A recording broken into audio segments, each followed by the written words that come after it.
O deserto do Egito está sempre em movimento. Ele se ondula e se eleva, mudando com o tempo e o vento.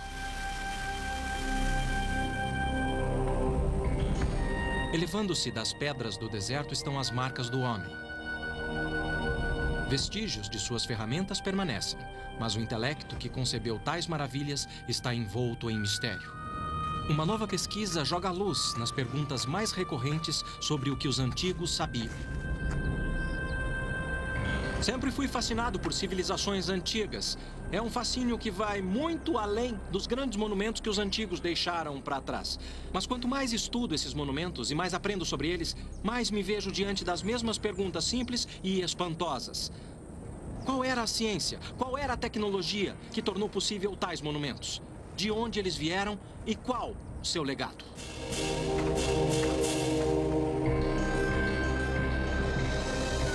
Sabedoria e antiguidade. Os egípcios.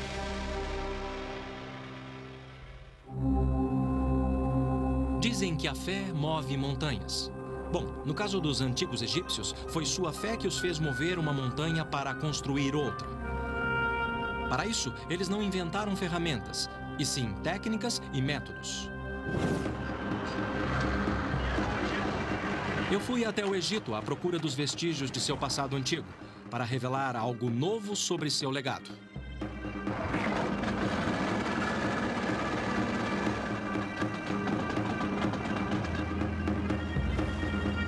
Percorrer o lendário Nilo é como voltar no tempo, entrar num antigo labirinto de mistérios que tem nos levado a exemplos palpáveis do conhecimento e percepção antiga.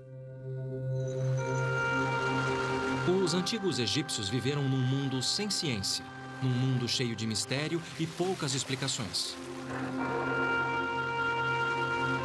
Seu legado começou há 7.000 anos, quando eles buscavam aproveitar os recursos do Nilo.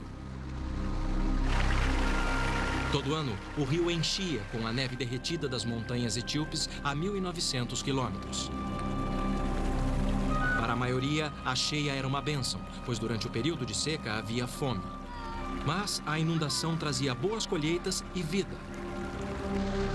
Imagine você que 97% do Egito de hoje é deserto. E o Nilo era e é sua principal fonte de água. Pensando em seu ambiente, os egípcios antigos começaram a desenvolver métodos para utilizar a natureza a seu favor. Imitando a bacia natural que retinha água quando o rio recuava, eles construíam canais para direcionar o fluxo natural, até mesmo para campos distantes, onde o Nilo deixava para trás um solo rico em nutrientes, depois que a água evaporava. Os egípcios inventaram o primeiro sistema de irrigação do mundo, e o Nilo se tornou a chave de seu sucesso. Com muito tempo nas mãos para pensar e imaginar, os egípcios antigos perceberam as leis e ciclos naturais. A força predominante em suas vidas era o rio. Num tempo antes da era dos hieróglifos, sabemos que os antigos tentavam prever os níveis de inundação, esculpindo marcas nas pedras.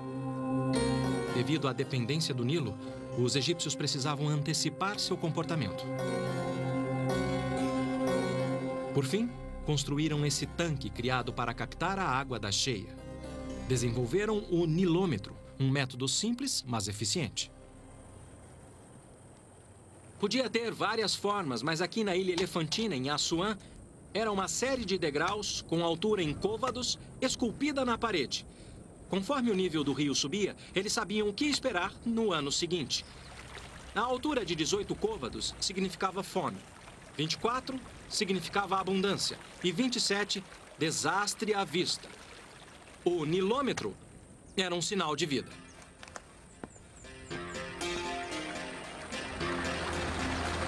Acompanhando os ciclos da natureza, eles dividiam o ano em 3 estações. Primeiro vinha a estação da cheia. Depois, o escoamento, estação de semear e colher. E, finalmente, a seca inevitável, que durava até o ciclo de vida do Nilo se repetir. Os antigos dividiam cada estação em 4 meses, com a lua definindo cada mês com um ciclo de 29 a 30 dias. Dos vizinhos suméricos, os egípcios antigos já haviam adotado o calendário de 360 dias. Mas a lua, como referência, não fornecia a precisão necessária para prever a inundação.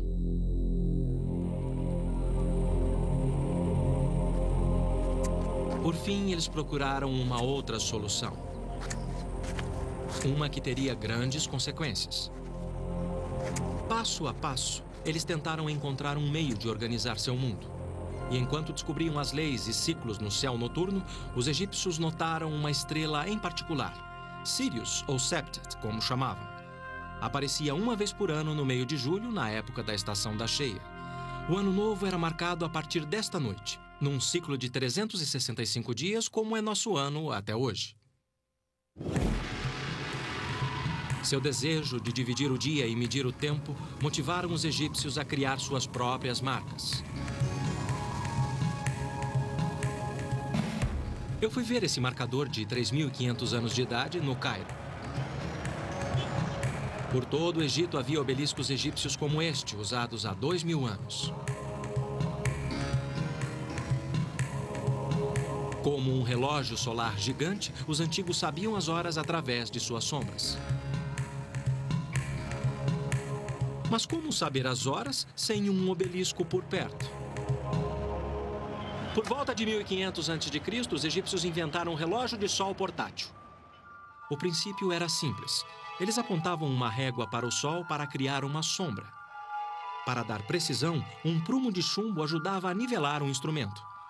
Posto na horizontal e apontado diretamente para o sol, a sombra era marcada na régua graduada.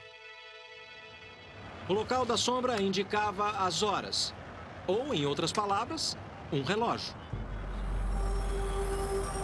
Pela primeira vez na história, os egípcios antigos dividiram o dia. Não em horas, mas em 24 partes, como fazemos hoje.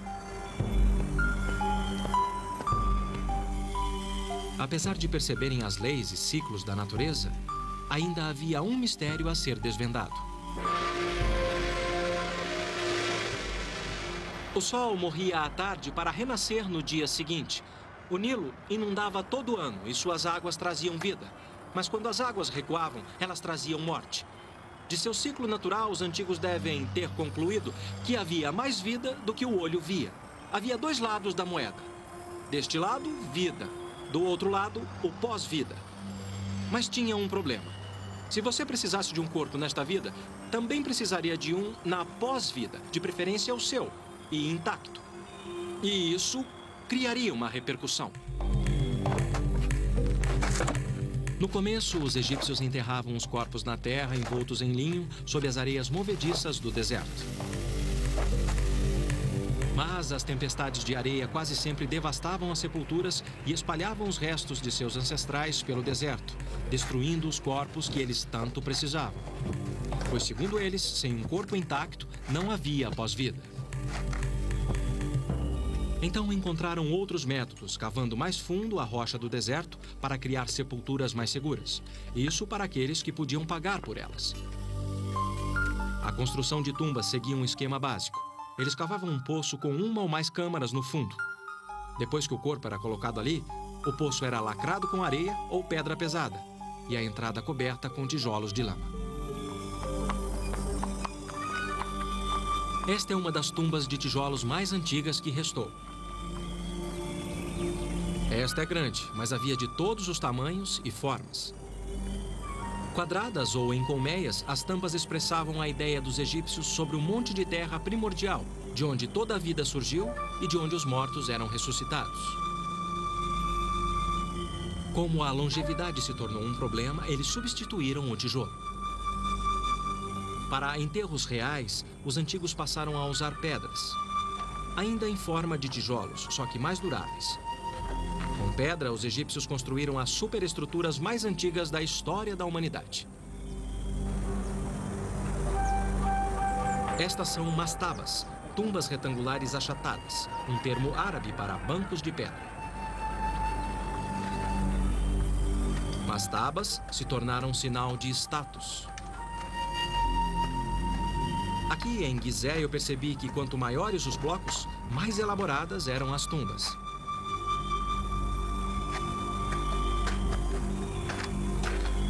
Este é um poço funerário. Deu para ver que os artífices eram verdadeiros mestres. Com alto nível de acabamento, é difícil acreditar que eles tenham 5.000 anos. No final do poço, uma mastaba como essa continha uma ou mais câmaras funerárias, dependendo da riqueza. Uma superestrutura retangular em cima do poço continha um corredor, uma capela e outro cômodo importante, o serdab. Então, a posição na sociedade... Sim, é importante. Eu me encontrei com o egiptólogo-chefe do platô de Gizé, o Sr. Mansur, para ver o interior de uma mastaba. Sim. E também muito respeito. Aqui fica a capela ou o corredor que leva à capela da tumba. A capela. Sim, mas... Dá para ver o quanto essa tumba era importante pelo nível de acabamento e os detalhes da arquitetura. E aqui, antes da capela da tumba, você vê o corredor. E nesse corredor, quando você olha para o teto, você vê que eles construíram um teto abobadado. Blocos de pedra maciça formam a parede e o teto de 2 águas. Através do ajuste correto do triângulo, os engenheiros da antiguidade calculavam o arco e esculpiam a pedra para criar o teto abobadado. Foi uma das primeiras aplicações da geometria. Eles pintavam esse corredor e as paredes com cenas do cotidiano. E cenas que O Sr. Mansur salientou que os egípcios levavam presentes e pertences para as suas sepulturas e que todas as pinturas de parede substituíam o mundo em que viveram. As imagens eram tão boas quanto as reais e retratavam atividades como a fabricação do vinho e detalhes de seu dia a dia como fazendeiros. Cada pintura é uma oferenda mágica e eterna expressa em arte. Numa tumba adjacente, eu encontrei uma presença poderosa, a entrada da alma e sua estátua. Além da alma, os egípcios acreditavam que uma pessoa tinha corpo, personalidade, imortalidade e nome. Sem um corpo intacto, ou pelo menos uma estátua para a alma habitar, uma pessoa não tinha uma sombra e, portanto, não existia.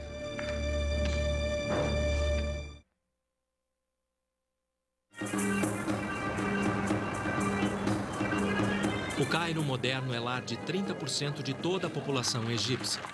Como na antiguidade, a vida ainda gira em torno do Nilo. E o campo ainda tem um papel central. Os antigos usavam ferramentas básicas e, mesmo assim, desenvolveram métodos criativos e inteligentes. Como o primeiro sistema de irrigação do mundo para a produção de alimento, suficiente para sustentar toda uma nação. Mas os egípcios aproveitaram um outro presente do Nilo. Um que deixou sua marca permanente na história do mundo, o papiro. Os egípcios inventaram um dos primeiros registros portáteis da antiguidade. Para fazer uma folha de papiro, eles cortavam o interior do caule em tiras. Depois molhavam e dispunham as lâminas em ângulos retos.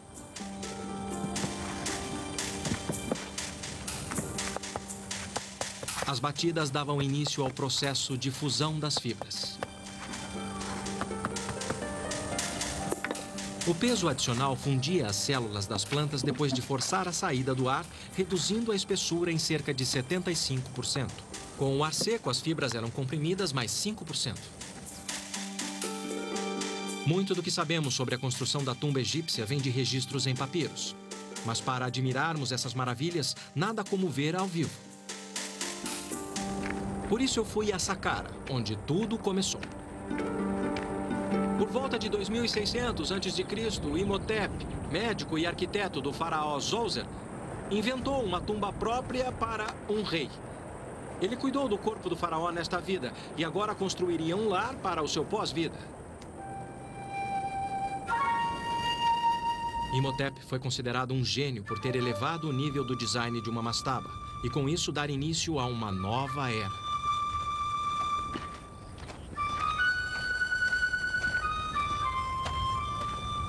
Imhotep começou com uma mastaba, que ele expandiu em 2 lados e, a partir deles, construiu em volta uma pirâmide de 4 degraus.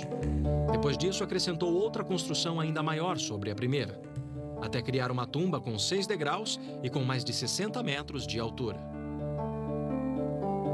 Ele conectou as câmaras subterrâneas através de um labirinto de 5,5 km de poços e túneis. Pensando bem, é algo incrível. Não temos registro do que passou na cabeça de Imhotep. mas seu design inovador fala por si só. Ele criou uma imagem dos raios de sol? Ou uma escada que levaria a alma de Zoser em direção ao céu para o seu pós-vida? A pirâmide em degraus de Imhotep aturdiu o mundo antigo, e a tumba de Zoser se tornou a primeira pirâmide do Egito.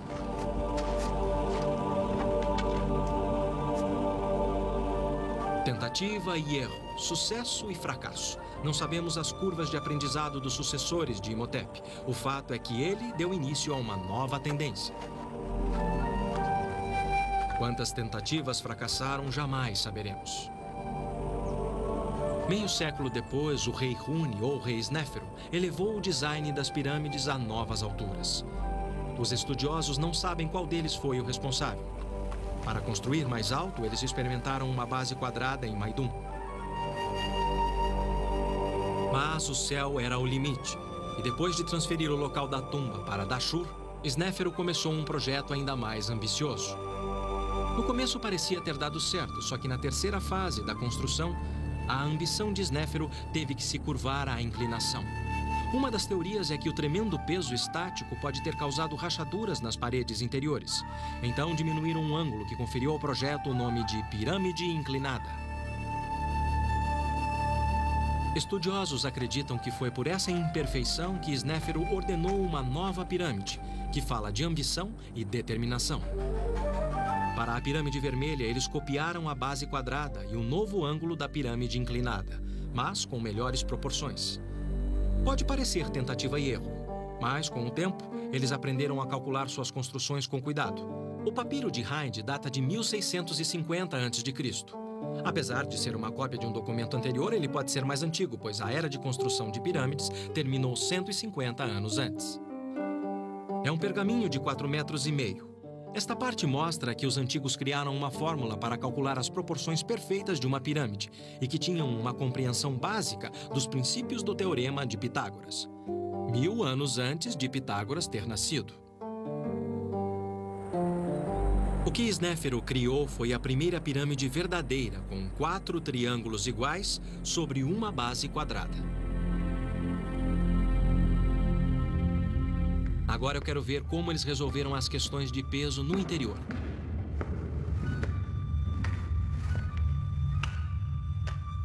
Um corredor leva a 2 antecâmaras e uma câmara funerária. Elas ficam no centro, cerca de 27 metros abaixo da entrada. É impressionante a precisão com que os egípcios assentaram esses blocos, considerando seu tamanho e peso.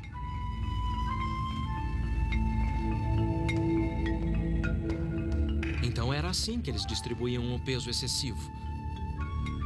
Eles construíam o que os arquitetos chamam de mísulas. Esta tem mais de 12 metros de altura.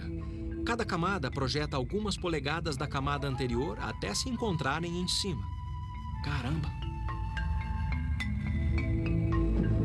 Depois o corredor se eleva alguns metros, levando até a câmara mortuária. Aqui, no meio da pirâmide, milhões de quilos de pedras estão em torno de você. É como estar enterrado vivo.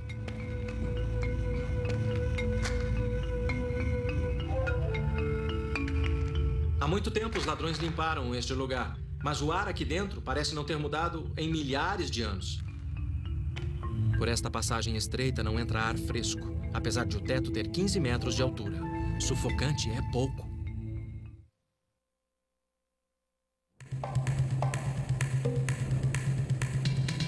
Você deve conhecer expressões como "se você sonha, você consegue" e "somente o céu é o limite".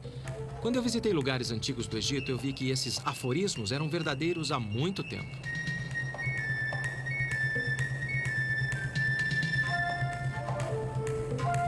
Os egípcios antigos criaram algumas das estruturas mais duradouras da história da humanidade.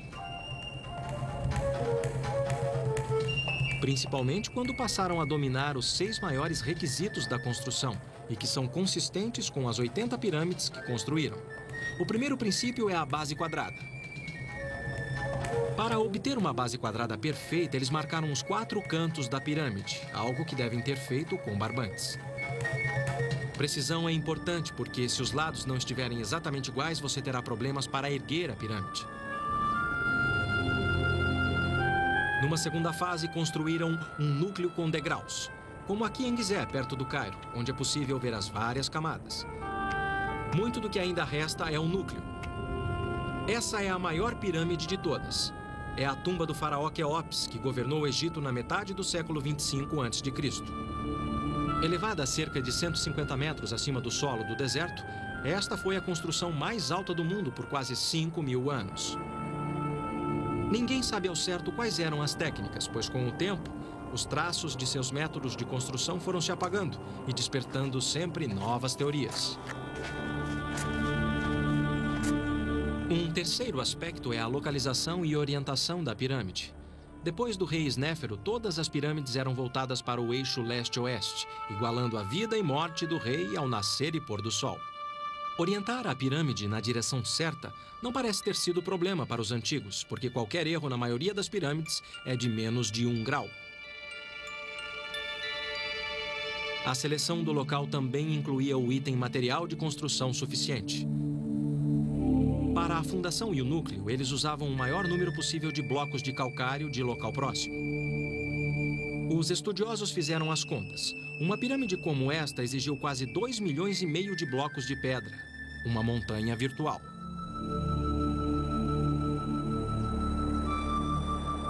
Aqui na pedreira da pirâmide dá para ver onde eles cortavam os blocos do leito de rocha.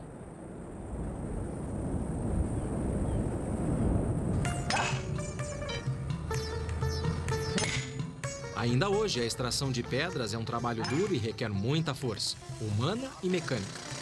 A comparação de equipamentos modernos com suas técnicas torna suas façanhas algo mais incrível ainda. Eu vim até uma pedreira antiga em Assuã, no sul do Egito, admirar sua determinação.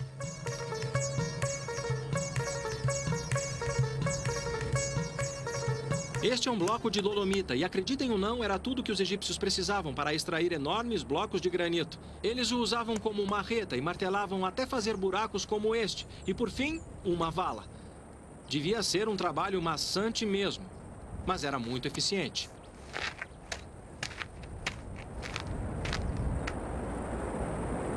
A questão era fazer o trabalho e outras pessoas arrastarem os blocos para o local da pirâmide. Eu me encontrei com Dennis Stocks, estudioso e autor de um livro sobre a técnica de trabalho em pedra no Egito Antigo. A questão era quadricular para isolar blocos prontos para serem extraídos e colocados na pirâmide. Ele explicou como eles moviam esses blocos para construir o núcleo da pirâmide. Considerando os diferentes tamanhos, provavelmente eles usavam diversos métodos.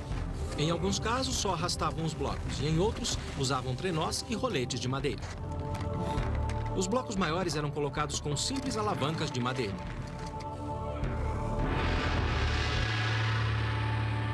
No topo, as pedras eram bem menores e podiam ser colocadas com a mão.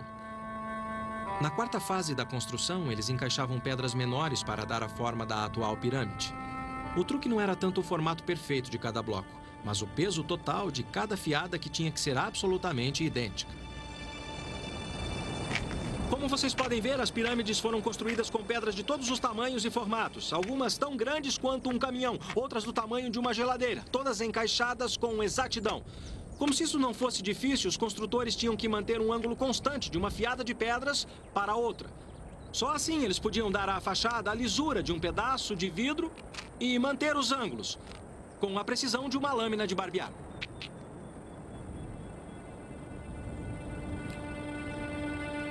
O quinto requisito da construção da pirâmide era o ângulo reto, a inclinação e sua proporção com a base quadrada.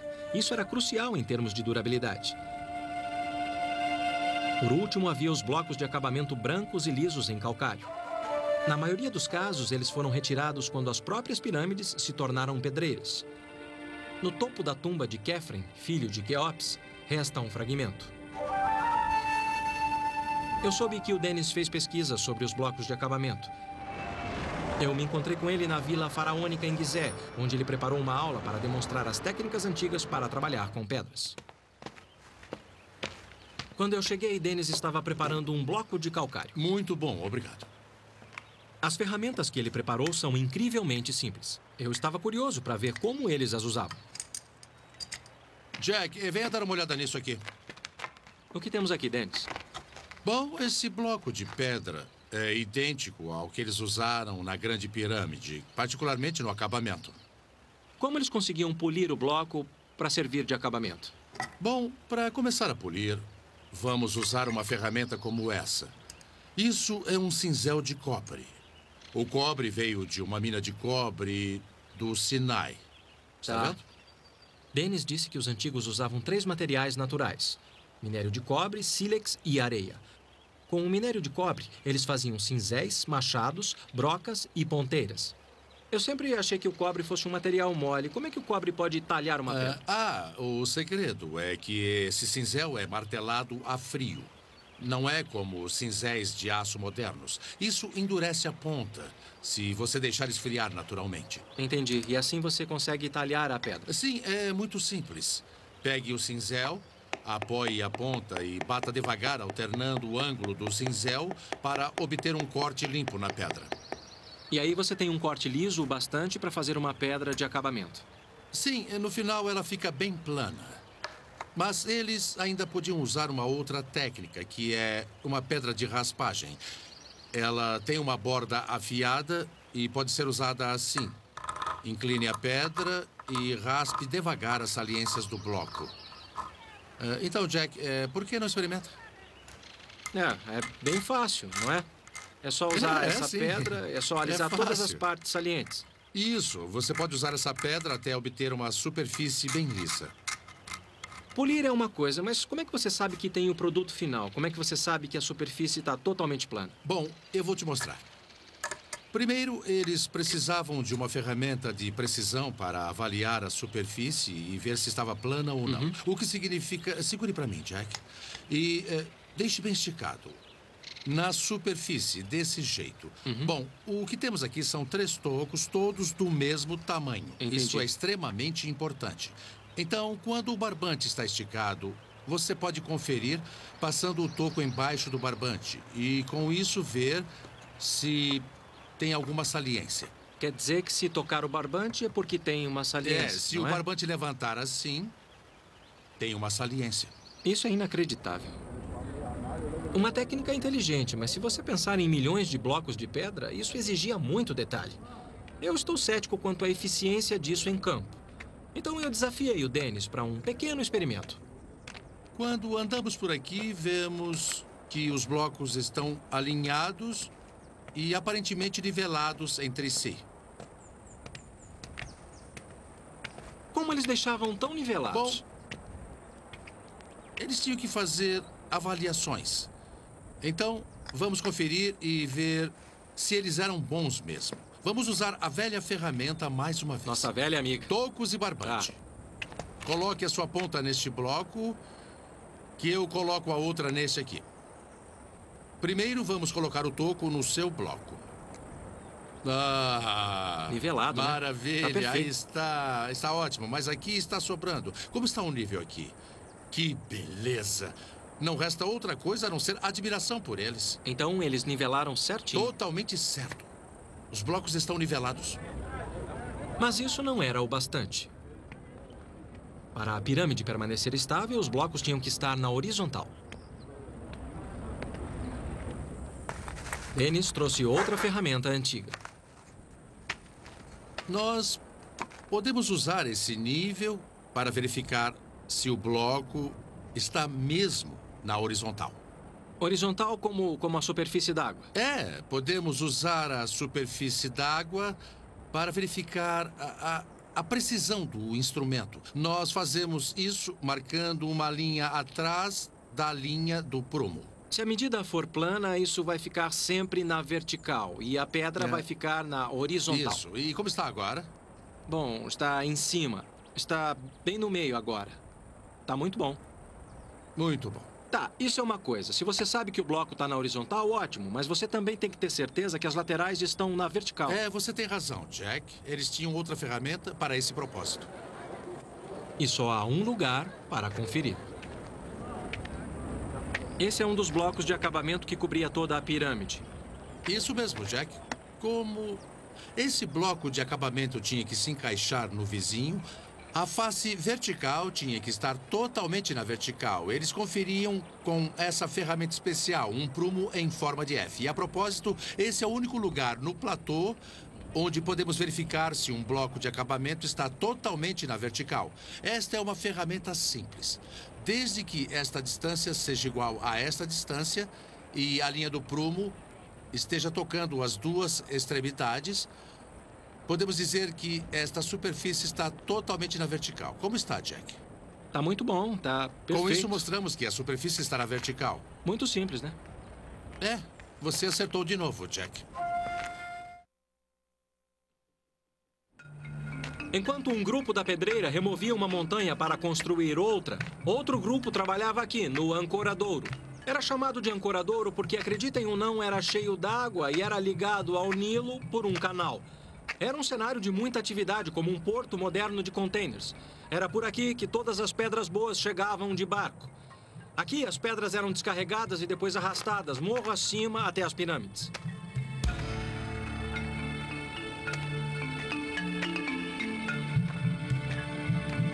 Os antigos sabiam que o ângulo das rampas era crucial.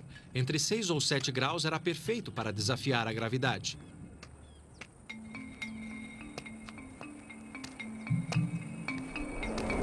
Do ancoradouro, as pedras eram carregadas em trenós, que eram arrastados morro acima, lubrificados com cal e com água, reduzindo a fricção em 90%.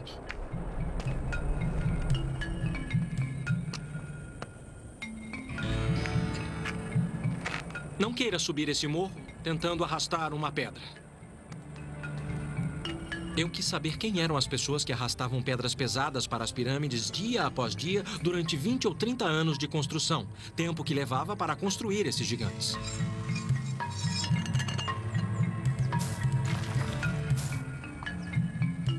Então fui até o pé do platô de Gizeh, onde estão escavando um cemitério. É o lugar de descanso daqueles que trabalhavam perto da pirâmide.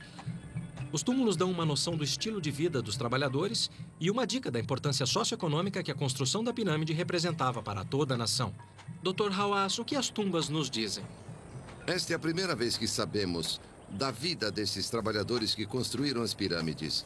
Antes disso, sabíamos muita coisa dos nobres, oficiais, reis e rainhas, mas nada sobre as pessoas comuns que representavam 80% da nação naquela época. E aqui o Dr. Zahi Hawass, secretário-geral de Antiguidades, encontrou-se comigo para falar de suas últimas descobertas.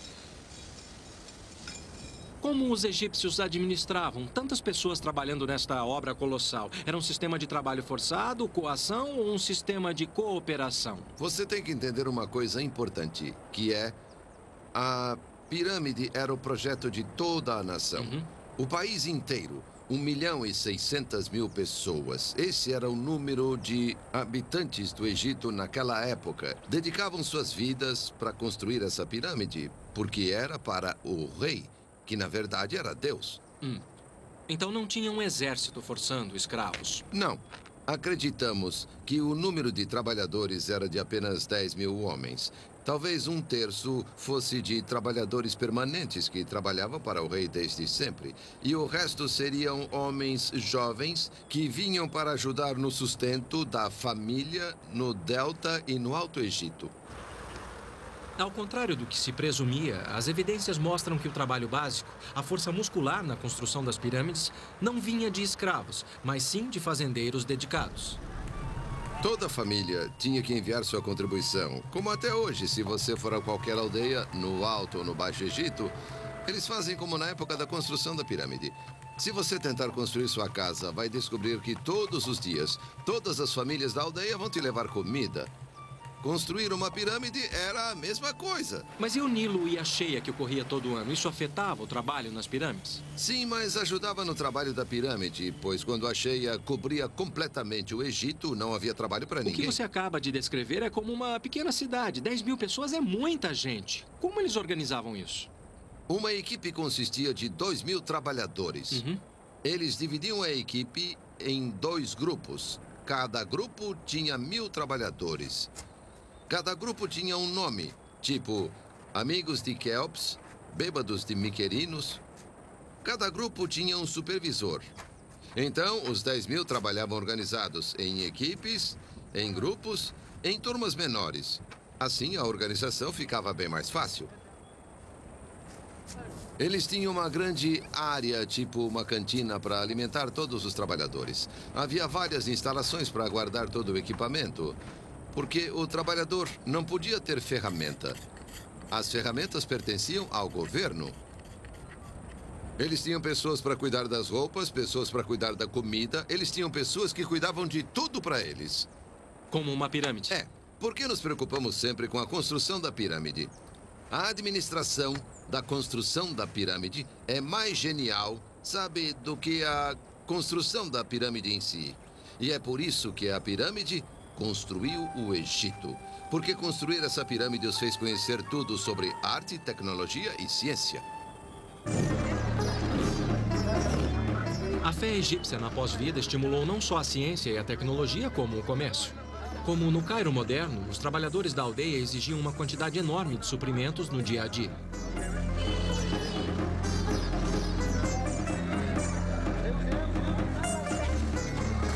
Muitos buscavam suprir essa necessidade. E conforme sua crença irradiava além das sepulturas reais, ela atingia cada aspecto do dia a dia dos egípcios. Mais e mais pessoas passavam a suprir a demanda, e assim geravam sua própria demanda. O empreendimento e todos os aspectos associados a ele tornou-se uma grande indústria. Incenso, bálsamos e ungüentos, que eram privilégios do rei, passaram a ser desejo das massas. Salam. Salam. Preciso de um perfume antigo. Este é Ramsés. Este é mais forte na pele. Você quer alguma coisa mais forte, mais ou menos, ou... E este aqui? Este é de flor de lótus. Ah, é muito forte, é uma flor muito forte. Tá bom. Os óleos aromáticos eram considerados o perfume dos deuses e por isso aplicados na pele para fins cosméticos e medicinais e usados também no processo de mumificação. Então pode-se dizer que o perfume é mais uma invenção que devemos à crença dos egípcios na pós-vida.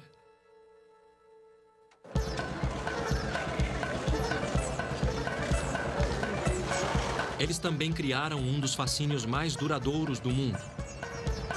No Museu do Cairo, eu pude ver os resultados impressionantes do empreendimento antigo nas artes e ciências. Apesar de chocantes por sua dura realidade, as múmias fornecem um registro inestimável da crença, ciência e vida dos antigos egípcios. 1,80 m, 90 anos de idade, pai de 100 crianças durante um reinado de 70 anos, o lendário Ramsés II superou os governantes egípcios. O processo de mumificação no tempo da rainha Nedmet incluía colocar natrão, um sal natural, em saquinhos sob a pele e dentro das cavidades do corpo. Quando ela foi descoberta e levada para o Cairo através do Nilo, o natrão, que tinha desidratado seu corpo, absorveu a umidade do rio, fazendo com que sua pele desidratada queimasse. A múmia do rei Sequenenre mostra o mundo violento que ele deixou após um ferimento na cabeça durante uma batalha. Amenhotep I, seu neto, descansa em um manto enfeitado com uma coroa de flores. Como hoje, flores eram sinal de amor. As múmias nos dizem que os egípcios tinham ossos quebrados, faziam amputações e sofriam de artrite, como muitos de nós. Esses mensageiros silenciosos prestam testemunho do domínio da técnica e do profundo conhecimento.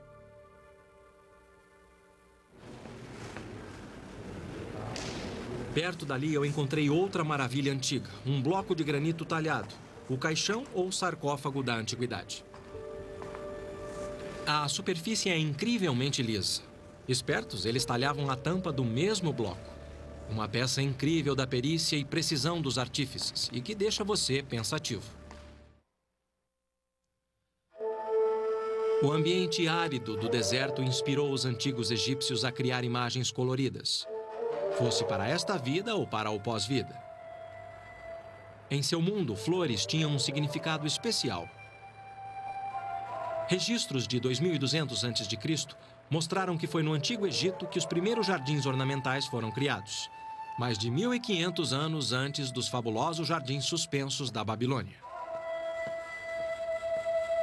Privilégio exclusivo da realeza, alguns dizem que os jardins da antiguidade eram uma expressão do poder do rei. De tão poderoso, ele podia cultivar flores onde a natureza não podia.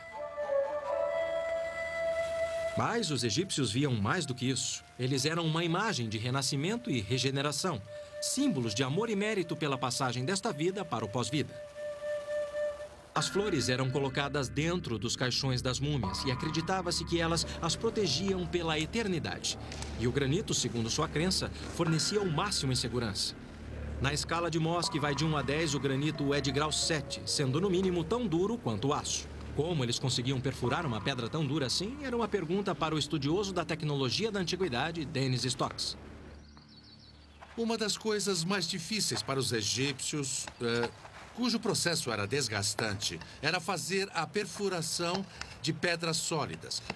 Enfim, era assim que eles perfuravam. Primeiro, eles tinham um tubo de cobre com a haste de madeira atravessando o mesmo, portanto, tem um espaço na parte inferior do tubo. Assim, eles colocavam o tubo em posição e um agente cortante, que é simplesmente areia comum do deserto. Então você despeja a areia dentro para que o cobre tenha uma borda cortante? Sim. Temos um arco longo com uma corda amarrada que dá uma volta dupla em torno da haste. Só falta colocar um componente. Pode pôr a pedra em cima da haste. Agora, isto serve apenas para posicionar e girar a haste. Girar enquanto a parte de baixo gira no buraco. Portanto, se você puder segurar... Quer dizer que isso é o que mantém a ferramenta no lugar? E não coloque qualquer pressão enquanto dois operadores giram a haste. A areia vai cortando devagar e com firmeza, abrindo seu caminho na pedra. E o único fator limitante é a força e o comprimento do tubo de cobre. Entendi. Certo, então é uma técnica muito boa e, é claro, muito econômica. Por quê? Porque você só perfura a circunferência do tubo. O núcleo pode ser atingido depois e você fez apenas um furo. Super tecnologia, com certeza.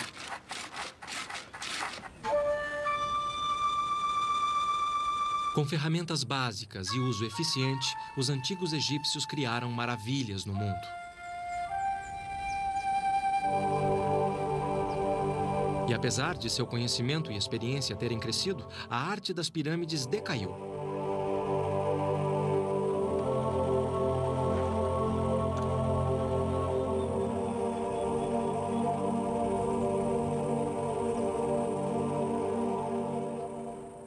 Conforme as indústrias se expandiam e se diversificavam, classes sociais surgiam. Não havia mais dependência da família real. Alguns historiadores acreditam que guerras, fome e troca de poder no sul contribuíram para o declínio. Mas levou mais 1000 anos para os egípcios darem o sopro final. Uma nova fé surgiu. E com ela, o conhecido conceito de uma vida após a morte, que argumentava que não era preciso de um corpo para desfrutá-la. O cristianismo varreu o Egito seguido de outras religiões, apagando mais de 3000 anos da tradição antiga em poucos séculos, ofuscando uma cultura e um estilo de vida que foi definido pelas pirâmides. Em sua busca pela vida eterna, eles deixaram para trás o legado da geometria básica, ciência rudimentar e tecnologia embrionária, preparando o campo do crescimento intelectual em outros lugares. Quando pensamos nas culturas avançadas, científica e intelectualmente do mundo antigo ocidental, tendemos a nos concentrar nas culturas da Grécia e de Roma. Ambas alcançaram sua grandeza, graças em parte ao que os antigos egípcios sabiam. Seu conhecimento não permaneceu preso nas areias desse deserto, ele foi esparramado pelo mundo todo, para além das margens do Rio Nilo. E que finalmente chegou até nós para nos lembrar que, por nossos avanços tecnológicos e científicos, devemos agradecer e reverenciar a esses gigantes, conhecidos como os egípcios.